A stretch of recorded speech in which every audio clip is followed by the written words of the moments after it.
All right, welcome to another episode of Between the Coast. I'm your host, Fernando, with our stars Cassius and Jared.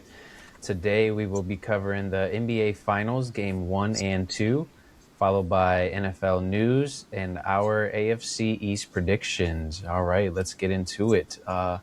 Cassius, what were your thoughts for Game 1 and 2?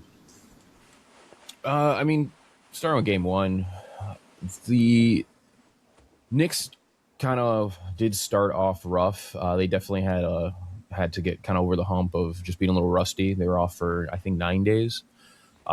Versus the Spurs, literally played a couple days before that. But as you saw, they got more into the offense. I mean, Jalen Brunson, 12 of 31 in the first game, but ended up with 30 points. At the end of the day, like he still did what he needed to do. Karl Anthony Towns, 18 points, 12 rebounds. Like they they pushed the echelon. They were down 14 in the fourth quarter, came back, and just led the charge. It was a great overall showing from them. And I think it just shows, what they've done all postseason, which is they never stop playing their game, pushing the pace, spreading the floor, and they are getting so much help from this bench. It is definitely seeming to be the outlier between the Spurs and the Knicks right now. As for game two, I want to hear Jared's first thoughts on game one. So Well, I mean, they definitely had to shake off the rust. That was number one. Um, but they got it done. And I agree with everything you said. That bench it's definitely giving them a boost in what they're trying to achieve here. Um, I mean, Shamit off the bench has been crazy. That, like I was trying to think of who to shout out the most. It's really Shamit. He is hitting every three he throws up at the rim, damn near. yeah, So game one was Shamit for sure, 100%. yeah, and then Towns. I'm gonna just say this: Towns might be the Wemby stopper just a little bit, except in the second half of game two. But we'll talk about that. But I mean, he's got Wemby looking pretty human. So I mean, and of course Brunson. I mean, since he's come to New York, he's just been clutch nonstop in the fourth quarter. Like he owns the fourth quarters. So, I mean, like Cassius said, ended up with what? He was 12 for 31, ended up with 30, but he hit the biggest shot of the game. He hit the dagger Yeah, while he had being smothered. back to back big shots. Right. So, yeah. Yeah, and kind of just touching up on the Spurs from game one, like at the end of the day, like they are getting help, but not as much help from that bench. The only person on that bench is Dylan Harper. That kid is an animal as a rookie. Like this kid is playing lights out beyond his years. Like next year, I'm honestly even more scared for the West just because him and Cass are going to be more developed. Same with Wimby. Like those three growing up with this team, that's going to be scary. But Keldon Johnson, sixth man of the year. Where are you? I'm sorry. Did you not win that award because of what you did in the regular season? Um, like I don't see them doing this without him. Victor had a pretty similar game, 26 points, 12 rebounds, 6 of 21. But again, like in those moments, he hit a big three to kind of bring them back close, but then let it all slip away again. And to Jared's point, I think that Wimby is getting kind of outplayed by Cat a little, and kind of moving into game two. Cat had 17 points in the first half. How much did Wimby have, Jared? Wasn't it He had seven. 7? Was shutting that man down. He took 4 shots. And yeah, it was again another showing of then seeing how the only bench player for the Spurs, Dylan Harper, 15 points, 6 rebounds, 3 assists, 1 steal. Keldon Johnson, 6th man of the year, 16 minutes, 3 points, 4 rebounds. Well, they got Keldon Johnson, but they also got that Bryant kid who he fell out the rotation for no 3 reason. minutes. Yeah. Right. You know why he fell out the rotation? The 3 minutes he was in, he took the ball, drove it all the way down the court, trying to start a fast break, went into 3 defenders under the hole, and decided to try to pass out of that, where you had no reception of getting that ball to any player on the outsides. I would have sat him too. I literally was like, "What are you doing, Brian?" Can't argue that. And then you look, he's a rookie also. Yeah. Looking at the day and night difference between him and Dylan Harper is crazy. Dylan Harper's dad prepared his son, Ron Harper, Mr. 5 Ron, 5 championships for his father. They are showing out for this kid. But at the end of the day, they fell short. And, this time it wasn't Brunson. Brunson did have one clutch shot, still showing that clutch factor. But again, 7 of 25. That's crazy. 20 points. But everyone else really stepped up. Again, Landry Shamet, 3 threes, 13 points, 30 minutes. Miles McBride stepped up. And then everyone was talking about Mitchell Robinson and how much of he inspired that team with his playing through the injury and just trying to stick with them. But it's a great series so far. I do think my stance has changed. I think the Knicks just look so much of a better team. And Wemby, unfortunately, is the one who gave that game away. At the end of the day, you need to lock eyes with your point guard.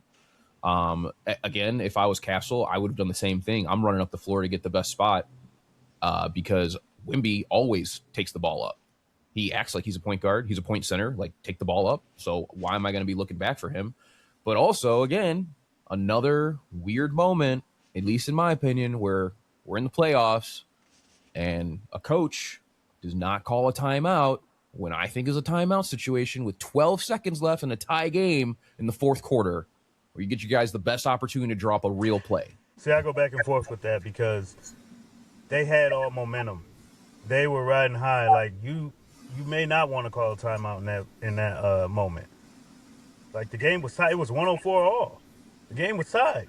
They have all momentum. If anything, let them get their best shot. And if in worst case scenario, we go to overtime.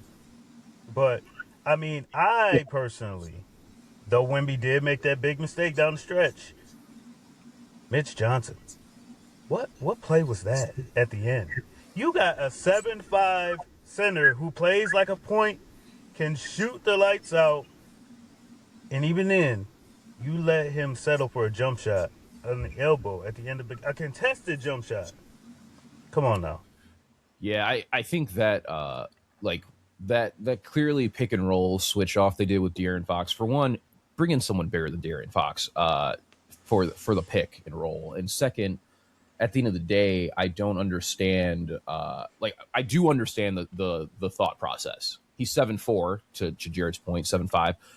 He should be able to shoot over anyone, but the main defender on him is 7 feet. So it's not like it's going to be that big of a difference for him right now, especially them knowing that it's going to be Wemby taking the shot.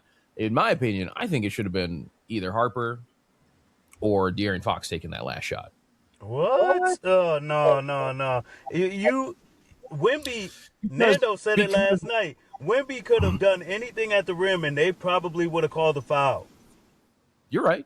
They probably would have. But again, Wemby isn't playing like that all the time. And I'm not saying he should have driven to the basket. It should have been him taking that last shot. But I'm saying, based off, to your point, the momentum and how the game was going, dude, Harper was getting anything he wanted in that hole. He was getting the most fouls of the game. Like, he was finding any space he could. And honestly, like, again, De'Aaron Fox also, I don't know if his ankle, like, they gave him a little quick shot. But the way he was putting on the Jets and hitting them with the breaks and the hezzy moves, like, for those 3 quarters, like, he looked like he could get whatever he wanted. Like, it looked like classic Kings De'Aaron Fox. And I was like, this is where's this guy been? Because he was a non-factor in game 1. It did look like that. He honestly was the reason they went on that run. He started it. But, I mean, at the end of the day, like you had said, the timeout was called. The defense was set. Cat was on Wemby. They had Mitchell Robinson in there. Josh Hart was probably, I would have to re-look at the game. I would rewatch the last play. But Josh Hart was probably on Harper. And, I mean, Josh Hart will lock somebody up when the game's on the line, too. Like, he will. I mean, he was magical in game 1. I mean, for his stats, I think he is one of the only players. Yeah, in game one, he had 15 rebounds, game high, 6 assists, and 4 steals. He's the first player since Larry Bird to reach those numbers in a finals game. So, but then you see night and day. Game two, got into foul trouble early, got the flagrant against him, only had 0 points and only had 18 minutes, and they still figured it out. Cat had 4 points in the second half. Yeah. And they still figured it out to come back.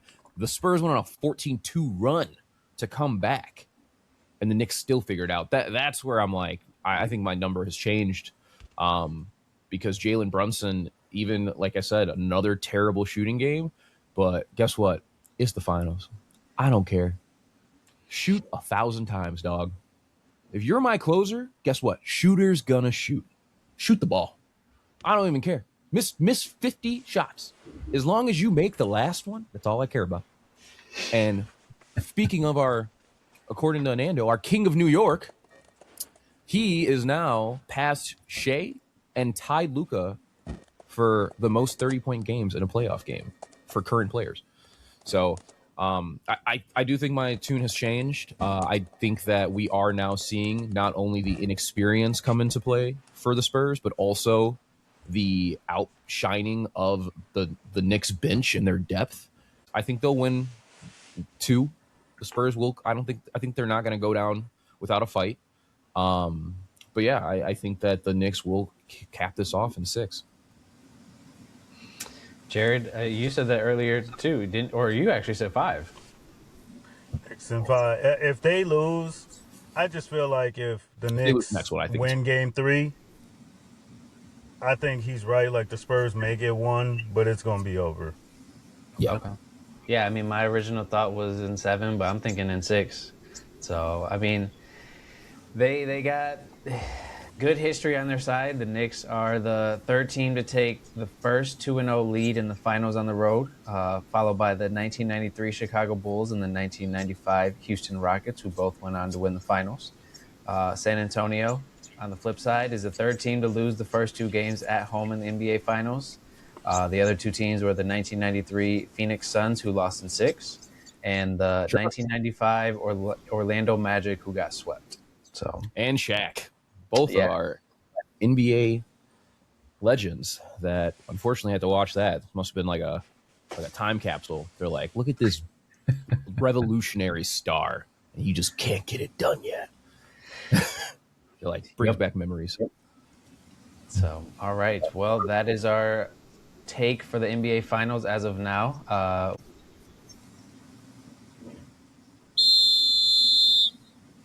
All right, so we will quickly go over latest NFL news, followed by our AFC East predictions. So last couple days, Christian Watson, $110 million extension, which was wild to me. I want to talk about Christian Watson. Go ahead. Real quick. 110? If this man does not have a breakout season, honestly, if he's hurt for more than 2 games, take the contract away. I mean, but that's really all it is, though. He hasn't had 1,000 yards because he's been injured so often. But you want to give him 110? No, first off, fuck the Packers. That's number 1. Number 2, GBB. like, man, fuck them. But number 2, he is a big play receiver. I mean, he gets in the end zone somehow, some way. He had 300 yards for the season. He got 11 touchdowns. Don't make sense. But and that's just an example, a dramatic example. But realistically speaking, you got 600 yards. You end up with 9 touchdowns. People are gonna be like, "Oh, that's pretty decent." That's why he got that contract. He is a good wide receiver, but the issue is he can't stay on the field. Every season we've had an injury with him. It's not that I don't believe in his talent. I don't believe in him staying on the field to help this team, because that's what Jordan needs, especially now with the new news that Micah had to have a second surgery and is now potentially going to be out till late October. That's the whole first, 5 games potentially, maybe longer. Like, you might miss the playoffs now. Like, you're not in an easy division. No. You're now having to rely on the offensive side to get it done, which means Jordan Love needs all his weapons. And now you got Christian Watson, injury prone. Jalen Reed, injury Injury prone. prone. And now Josh Jacobs. He going to who jail. We don't know what's going to happen this season with him. So Packers are probably not happy with the way this offseason's going so far. And yeah, that's all I got to say about this Packers signing. So Yeah, I mean it was wild. There was a post out there that said Christian Watson is making more than $2 million per year more than Devontae Smith. So $110 million for 650 plus yard seasons. Devontae Smith is only making $75 million for 3,000-yard seasons. So last year, Devontae Smith played 17 games, Christian Watson 10. Receptions, Smith 77, Watson 35. Receiving yards, Smith over 1,000, Christian Watson 611. Touchdowns, Smith had 4, Watson had 6. It's just wild. Like, it's a crazy extension for me. yeah, well, they know they don't have a lot of options right now, which honestly, there's still a lot of wide receivers on the market, which we talked about in a previous episode, but we'll see. I mean, I think a lot of these teams are waiting to see what happens in training camp, and see who gets injured and see where they need to fill those holes, or maybe they see a wide receiver that isn't giving them enough. Defensive ends also are still actually pretty wide. You got Von Miller out there, a few others. But yeah, I think that this signing is much more of a, we got this guy. He's been loyal to us. Let's give him that return. But I think it's way too much for what he's done in the actual league. Yep. So in other news, Lions rookie wide receiver Kendrick Law tore his ACL during practice a few days ago. There's also Russell Wilson retired. And I think Cassius, you might have one. Team. Yeah, he's joined the CBS team. Brandon Ayuk also has a warrant issued for him after posting on his socials of him speeding while driving his own personal vehicle. He then, of course, later apologized, but that did not stop California from saying, "Where are you, Brandon? We need to have a talk." And last is Niners related as well. George Kittle is on track to be back for week 1, unlike we've heard from other big injury stars such as Malik Neighbors and now Micah Parsons. So, all right, and I think that wraps up our latest NFL news.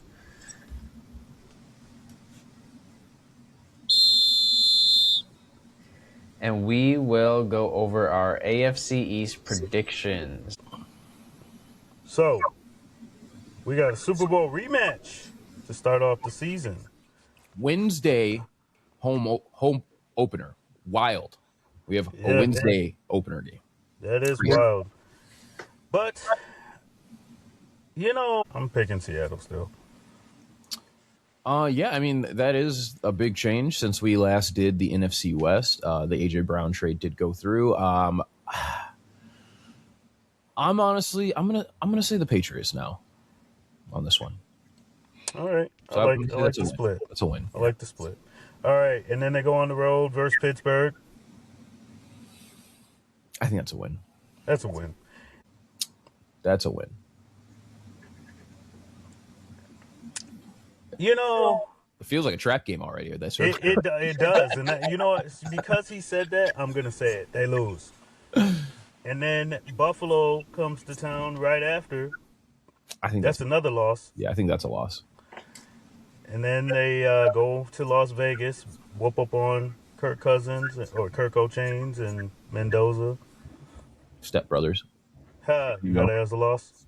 Yeah, that's a win. I mean a win. A win. Sorry. And then they whoop up on the Jets. That's a win. Mm-hmm. And then Cassius's first and real favorite team. They come to Foxborough. What you got, Cass? The Bears are going to win. So that's a loss. I agree. The Bears are going to win. But then the Dolphins come to town, so they get back in the win column. It's a win. And then they go to Lambeau. Green Bay.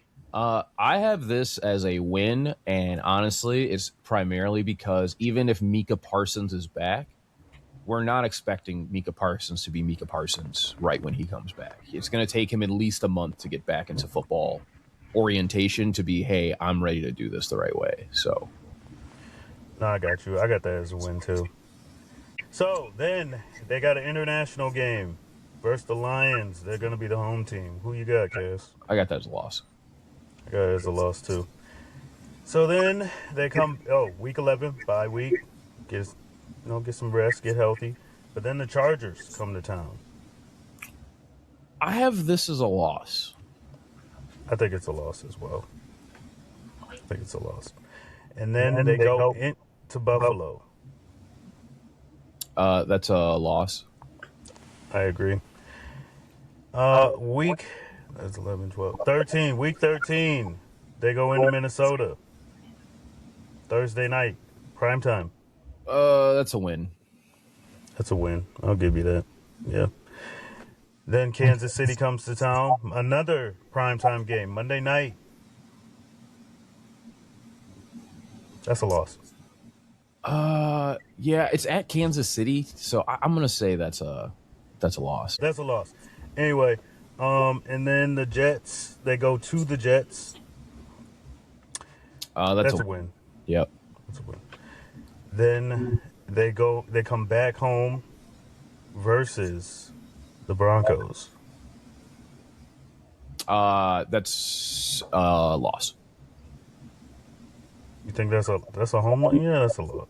Yeah, they're gonna be healthy by then. And then they whoop up on the Dolphins for the last game at home.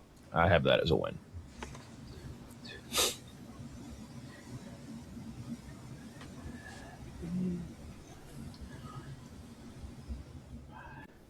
But Okay, so Cassius has the Patriots going 10-7. Jared has them going 8-9. I have them going 9-8.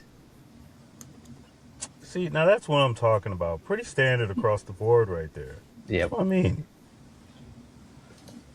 Pretty good. AKA the AJ Brown should have stayed in Philadelphia. Just saying. He really gonna be crying now. Well, I mean, we gonna really find gonna be crying out. now. We're gonna find out how unhappy he is. We have the Buffalo Bills with their inaugural season at the new Highmark Stadium. Not only that, with dear in my heart, their new wide receiver, DJ Moore, former Bears wide receiver. We love you, DJ. You're going to do great there, especially because Josh is going to throw you the ball 1,000 times. Starting with week 1, they start on the road at Houston against the Texans. Rough first game, but I do like them to start off with a win there. It's definitely a win. Yeah. Week 2, first home game, Thursday night against the Lions. I have the Bills taking that one as a win.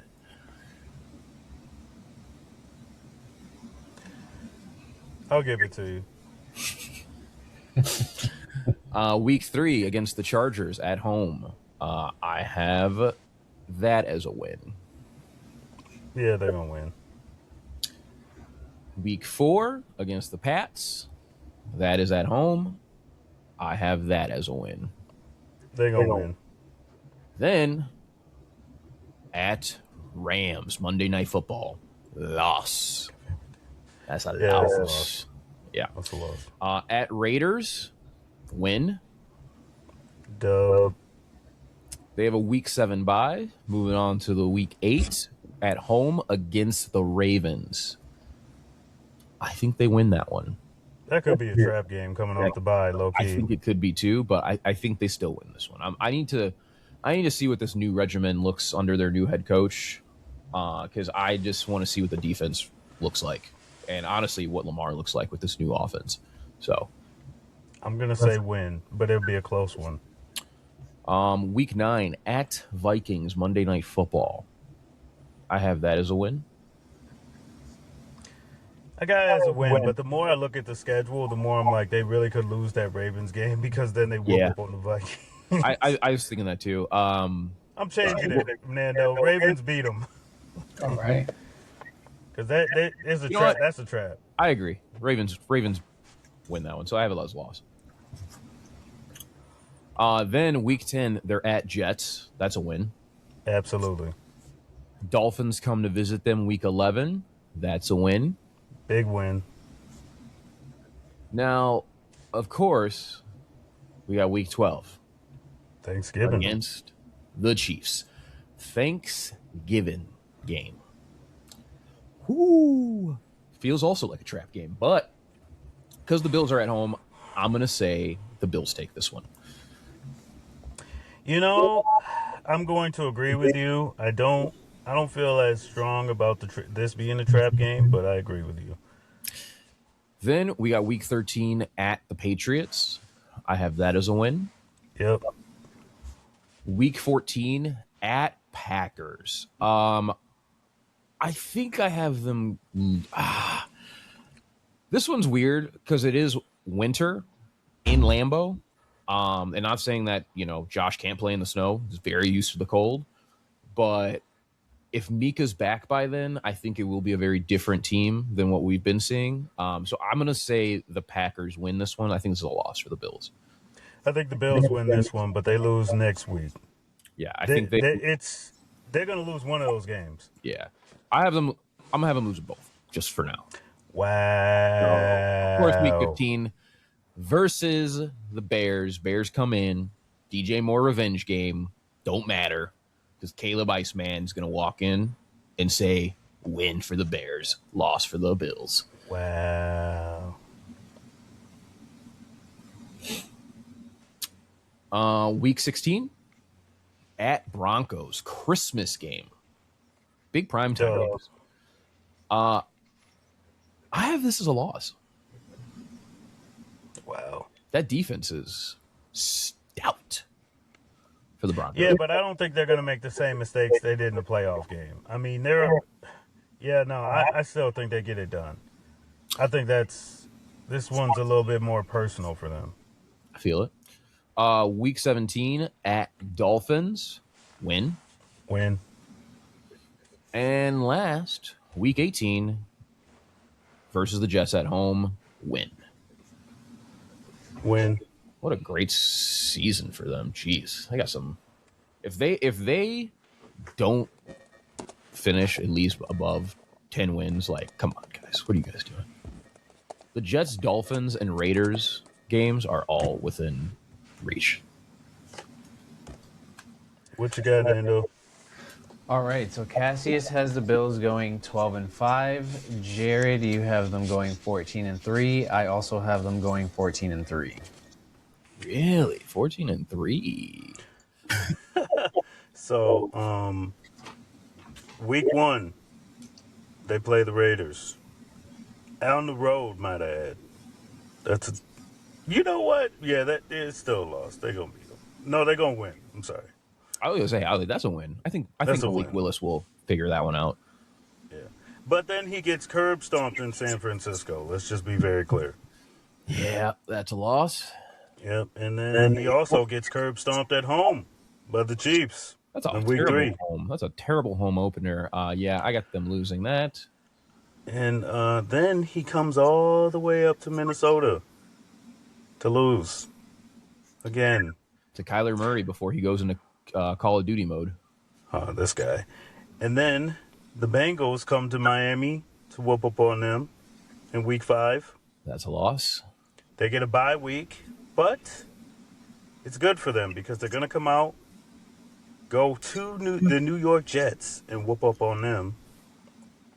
That's a win. Yeah, I got those one. And then they come back home to, you guessed it, get curb stomped by the Patriots. That's a loss. Yeah.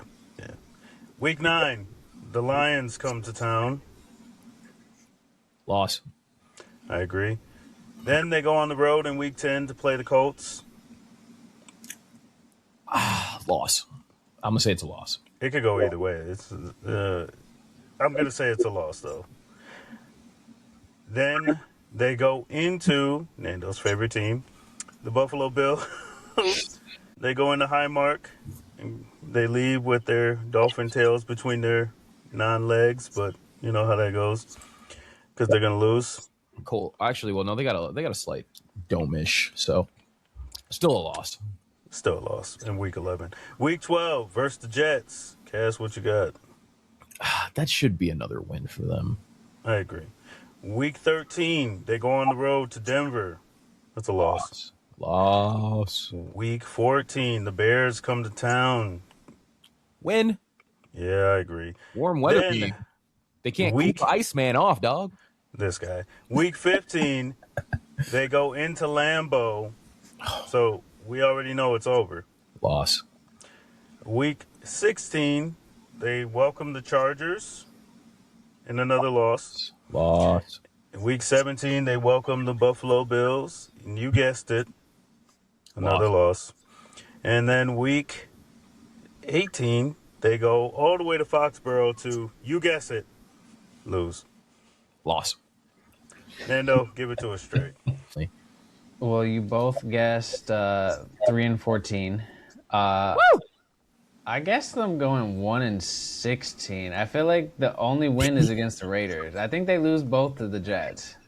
That's crazy. Okay. That's a take. That's a take. I like it though. We'll see. I mean, the thing is we're probably going to do this again at some point, especially when we're closer to the season and we see what injuries look like, the rest of the signings, the free agencies, and just overall kind of the news from preseason, where we all get super hyped about the news coming from preseason and then half of it's wrong. So it's my favorite part of the year. All right. Last, certainly not least, but according to Nando, will be third place in the division this year. The New York Jets. Starting week 1. They are starting on the road at Tennessee. I have that as a loss. That's a loss. We have then their first home game, which is going to be against the Packers. That is a loss. Loss. We then have week 3, and they are going on the road to face the Lions, which is a loss. It's a loss, and this is where they fire Aaron Glenn. Keep going. Then another road game against my Chicago Bears, and that is a loss. Yep. Next, week 5 home game against the Browns. I think it's a loss. It's a loss. Keep going. Yep. Week 6 against the Patriots, and that is on the road, and that is a loss. Yep. Finally, a home game stint for them. Week 7 at home against the Dolphins, which I think they lose. Yep. Week 8 against the Raiders at home. I think that is... honestly, this one could go either way. I'm going to give them a win. This will be their win. You're giving a team that couldn't even record one interception. Hold up. We can't hold them to the same standard of a defense. There's no if they actually go this season without getting an interception, I will honestly be completely blown away. It'll probably be the first time ever in NFL history. Second, they did bring back Geno.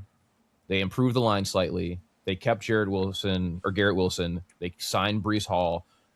The team isn't filled. It's not the same team. It's not the same team. It's not. Interception. They should be able to. Like that's my point. Right. That's never been done. I mean, especially the Bears. Okay, but here's the thing. The Bears also had 26 takeaways last season. I don't expect that. I think we have a better team defensively than we did last year, and I still don't expect us to have that many. But I also don't expect the Jets to have 0 this year. If they have 0, I will buy a Jets jersey. Write that down there. Yep. Fine. You know what? I'll humor him since he did that. I'll say win just because of that. Week 9, they go on the road to the Chiefs. That is a loss. Yep. Week 9 Chiefs, that's a loss from both of us. Week 10, it's a terrible stretch for them. home game against the Buffalo Bills, which The is whole a season's loss. a terrible stretch. It's a loss. Then they go on the road, week 11, to face the Chargers, which is a loss. Yeah. Week 12 on the road against the Dolphins, which I have as a loss. Mm-hmm. Week 13 is finally their bye week. Rough bye weeks. They should have theirs earlier because they need some help. Just to stop the pounding that they've been getting all season. Week 14 at home against the Broncos. Loss. My guy, all these are losses. I was like, Week 15 against the Cardinals. that's a loss. I have his loss. Yeah. We only got the Cardinals winning like 3 games. That's the one. Yeah, that's the one. Week 16 at home against the Patriots. That is a loss. Mm-hmm. Week 17, Vikings come to town. Whoa, hold up. I'm going to say this is a win. You are lying to yourself. Kyler Murray historically does not play the same in the second half of the season. This is a loss. That's a take For too. the Vikings. I still have it as a loss for the Jets. Let's keep going. And last, on the road in Highmark against Buffalo. And just might as well keep going. Get on the bus, get off the bus, get back on the bus, because it's a loss. All right. Cassius has the Jets going 2-15. Jared has the Jets going 1-16. Now, I have the Jets going 5-12. Don't even ask him. I have them winning against the Browns, the Dolphins, the Raiders, the Dolphins again, and the Cardinals. I thought you were a Bills fan, not a Jets fan. I think the Jets are going to turn their season around. Hell no. Wait, hold up. I think they'll be a surprise. Okay, Nando, you just listen to what you just said. You just said they're going to turn their season around with 5 wins. With 5 wins. Did they get 5 wins last year? Oh, okay. I think they'll stay. They'll stay there. They'll stay there. I think they'll stay there. Man, they're going to fire Aaron Glenn after the Lions curb stomped them, and right before they get curb stomped by the Bears, and then their season, they're winning 1 game. Yeah. Now, taking it real quickly to what we have as the over-unders for their season, starting with the Buffalo Bills, over-under 10.5. I was probably them the closest. I had them for 12 wins. The Miami Dolphins, over-under 4.5. Makes sense. Patriots, pretty much the same as the Bills, over-under 10.5. But that one we were all pretty close to that one. People have that one as pretty much them being under 10.5 if you were going to go with that, which pretty seems they have a much tougher schedule, I think, than the Bills. And then the Jets, over under 5.5. My final notes are the last news we did forget, but I feel like this could fill the last couple minutes here, a little bit longer of a news segment. As people in the Midwest know, the Chicago Bears board of directors have officially basically passed to start the ground on a new stadium in Hammond, Indiana. People who don't know, Hammond, Indiana is literally about 30 minutes from Chicago. It's Northwest Indiana. It's pretty much the first, if not the second city you hit when heading from Illinois to Indiana. So it's very close. It's pretty much about the same distance for most people it is to Arlington. I would say the biggest differences, though, in terms of infrastructure that's already there, Arlington, the road out to Arlington would have to be expanded. There's also not a lot of transit that is fully in that area currently, versus Hammond does have a metro that is one of the largest transit lines out there. Also, there's the expressway as well as both the Skyway does run through that as well for an exit. So plenty of different ways to get out there. At the end of the day, it's not set in stone. It's a real news, but it's not 100% confirmed. And the reason we say that is, for one, There's a lot of course political news. JB Pritzker could be up for re-election. This might be how he throws his last football annotation, Hail Mary, to potentially save the Bears and keep them in Illinois. But also, I'm kind of on the fence. I don't really think it's that big of a deal. I want the ability to be able to go to a larger stadium that potentially has a dome on it, where we're able to host in the Chicago area college football playoffs, a Super Bowl. Those are the things I'm looking forward to. It would essentially be in terms of how Dallas built theirs, where you would have a huge parking lot for everyone to fit their cars. You would have the transit lead right into it. You would also have an entertainment area where there's hotels, restaurants, shopping centers, all leading to the stadium itself. So you could hang out there and not even go to the game. And that's what I think that people are looking forward to. Also, the narrative that they're going to be the Indiana Bears. It's not going to happen, guys. It's not going to happen. Chicago's too historic. Guess what? The Chicago Board of Directors voted for this. They're not changing the name to the Indiana Bears. It's the same thing. We can go down the list. Yes, there are teams who are not in their respected city, but guess what? They're just as far. Do you know how far the 49ers stadium is from San Francisco? 50 minutes to an hour. Some people actually take a plane to be closer, a private jet to be closer to that. The Giants and the Jets, neither are in New York, New Jersey. The Chiefs, they're not in Kansas City, guys. I don't know if you know this. Passionate. I don't know if you know this. The Dallas Cowboys, not in Dallas. But I digress. It's going to be fine. Let's wait for the news to come out, my fellow Chicagoans and Bears fans. It's going to be okay because no matter what, they're going to be the Chicago Bears. And Take us home, Nando. All right. Tune in to our next episode. We will continue discussing the NBA Finals, followed by any NFL news that comes up. We will also go over our AFC South predictions. But before we conclude, make sure to follow, like, and subscribe to all of our channels. And as always, thank you for joining the best in the Midwest. And join us next time for another episode of Between the Coast. See ya.